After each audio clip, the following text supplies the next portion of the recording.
So, Stuart, why don't you start off by telling us a little bit about yourself, your background, and how you managed to get into the business of travel safety? Well, my whole career, really, my whole adult life since leaving school, I've been involved in some form of security in one way or another. I left school and went and joined the army. I served 8 years in the army, got to travel extensively, see some great locations, some not so nice. I served in places like Northern Ireland, Bosnia, Kosovo, out to the Middle East and the Far East. I got to travel a lot too. When I left there, still relatively young, I was only 25, I went into the corporate protection world, and I started doing what people would class as close protection or bodyguarding. Worked extensively in London before moving to Africa and then on to the Middle East. I got to work in places like Iraq, and then also working at a high-end diplomatic protection. So I worked for a foreign prime minister for a long time, traveling all around the world whenever they moved. Got to work extensively in that environment, and I enjoyed protecting people and taking the skills that I'd learned to keep people safe. And then I started transitioning into the passion I had was teaching people and showing them how to be safe. So not everyone's going to have their own bodyguard or protection officer. So how do you enable the average person to travel? And we started, there was a few of us started teaching these skills pretty much the same time, about 2003, 2004 into 2005. Everyone was training for Iraq and Afghanistan, but there was the whole corporate market that needed to send travellers around the world, and we started developing what we called at the time the personal security travel safety awareness course. And we were delivering this, I think in 2005, I delivered it in 16, 17 countries around the world, multiple times with myself and a colleague I worked with, James Johnson. It was great. Over the years, I started looking and realizing that myself and my colleagues who I worked with, we were not scalable. We couldn't train 10,000 people in a short period of time. So I started looking at where this would evolve to and how we could use this better to meet the requirements in the modern world. So about 2012, 2013, I started looking more at how we could turn this into technology and release one of the first e-learning modules into the marketplace for travel safety. It was more computer-based learning and very simple and easy to follow, but it took what we would deliver in a couple of days down to about an hour and a half, because we realized most people wouldn't have had the time to spend a day doing this. Once we've done that, I then looked at how we could make this more impacting, powerful and relevant, and really wanted to find a way of getting this to the current marketplace, which is why we're working on what we're doing now and releasing the new range of powerful, impacting and memorable travel safety learning apps and tools to help all travellers stay safe. So when I founded the business, I was doing everything. I had to cover all eventualities to set it in place. Last year, I brought a phenomenal business partner, James Barton, who's the Chief Technical Officer, to help turn my ideas into a reality. So whereas I have a vision and I can see what I believe is the market requirement, but I don't have the in-depth technical capability to make this a reality. So I sat down with James and we looked at how we can turn a vision and reality, and brought a phenomenal team in from media, video in, social media development team. And we looked at how we could do something differently to create a scalable product that could go around the world, and we could be the leader in travel safety solutions. You mentioned that travel safety is evolving all of the time. What do you see the future of travel safety being? Oh, that's simple. I want to see a travel safety solution in everyone's pocket or hand through a smartphone around the world. Historically, it's relied on people like me with my skills and experience, that you spend a lot of money to stand up in face-to-face training or to do assessments or help people prepare to travel. This is different. I believe the way that technology's moved, that there's ways to put a cost-effective solution into everyone's hands, not just corporations, into individual travellers. So if they're going on holiday, they can know if it's safe for them and how to prepare. But I see that as the future of travel safety. So to look at the other side of the coin, and what would you say your biggest frustration with the current travel safety market is?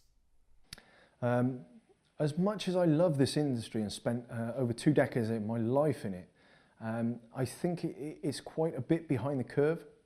So it has been designed to build solution for corporate security managers, what we were doing 10, 15 years ago, which was perfect and great. And there's some phenomenal companies out there that are providing it, but I believe there's a massive barrier for the average person and the average individual within an organisation to receive the correct level of travel safety training, awareness and tools. So I would like to see that this barrier is broken down and it's no longer maybe smoke and mirrors or we do it this way because we've always done it. It's completely transparent, it's easy to use and anyone can understand it. We need to change the terminology that we use within this security industry because we're providing solutions for people that are not in the security industry. They don't understand the terminology that we would speak. So we need to make it simple, easy to use and powerful. They've got to understand why they are doing something and why we have provided these tools for them. At this point in time, the industry is probably looking at tracking as being one of the most effective solutions for travel safety right now. What are your views on tracking? This is an interesting topic. Tracking has its uses and I never want to take away from that.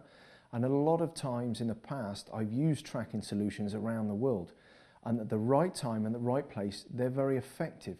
But they're a control measure. It's something that you do as part of the whole travel safety solution. So there's also some negatives with it. So people using it on a smartphone, it can drain your battery very quickly. And a smartphone can be one of the best assets you've got for your personal security. When you're traveling, you need to remain in communications. So you've got that, you've got the intrusive issues around the world. But I'd like to see it, if someone needs to use tracking, I would say because the area they're going to is probably more volatile or they've got a specific problem within their organisation and it's part of a range of other solutions. If they have not assessed the risk prior to going and looked at what possible problems they can face, then how do they know they need a tracking solution? To have a one-size-fits-all tracking solution, I don't believe is the correct way forward. I've spoke with many risk management companies on this, and most of the other thought leaders in the industry place would agree with me. But what has been dictated is what they believe the end user needs. And because there's been a lack of cost-effective solutions that help assess risk and help people stay safe when traveling, tracking has been the easiest one to tick the box. And as the security industry, the bulk of them have said to the clients, this is what you need. I believe the time is changing where actually people go, no, it's not what we need. We understand in this country we'll use tracking to support all our other operations. But as a one-size-fits-all, no, I don't believe it's the correct solution for the marketplace. That might be quite controversial, but I'm bringing all my years of experience as operating on the ground into travel safety and looking at how we can use technology to provide the best solution for anyone, anywhere. Right at the heart of travel safety is something called duty of care. Would you just want to explain that in a little bit more detail and particularly why businesses and organisations would need to take greater consideration of it? Yeah, duty of care is paramount, but it can also be misused. So a lot of people say you need this solution because it fulfills your duty of care. A duty of care, as an employer, you want to provide a safe working environment for your volunteers and your staff when you send them around the world. So in your offices, at your home location, you would make sure that the staff were properly prepared for what they needed to do there.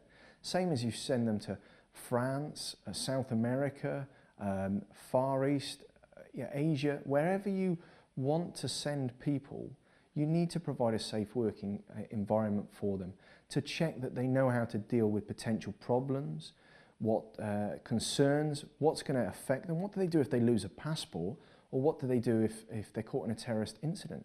You need to provide them, and first you need to assess the risks, look at what problems they're going to face when going, and then put in solutions that will provide adequate cover to help increase their awareness and their safety. You can't put people in a bubble and expect nothing to happen to them. But you can prepare them and you can stack everything in your favour to make sure they understand about the problems that they could face, they've got it all covered and they know what to do in the event of an emergency. And this is progressing more and more in of recent court cases that have happened where people are being sued for the duty of care requirement. Individuals or employees or volunteers are saying, I've been kidnapped in this country. I wasn't prepared before I went. So they start taking lawsuits. And obviously the corporate organisations are looking at reputational risk and financial risk of sending people around the world. There's also the right thing to do.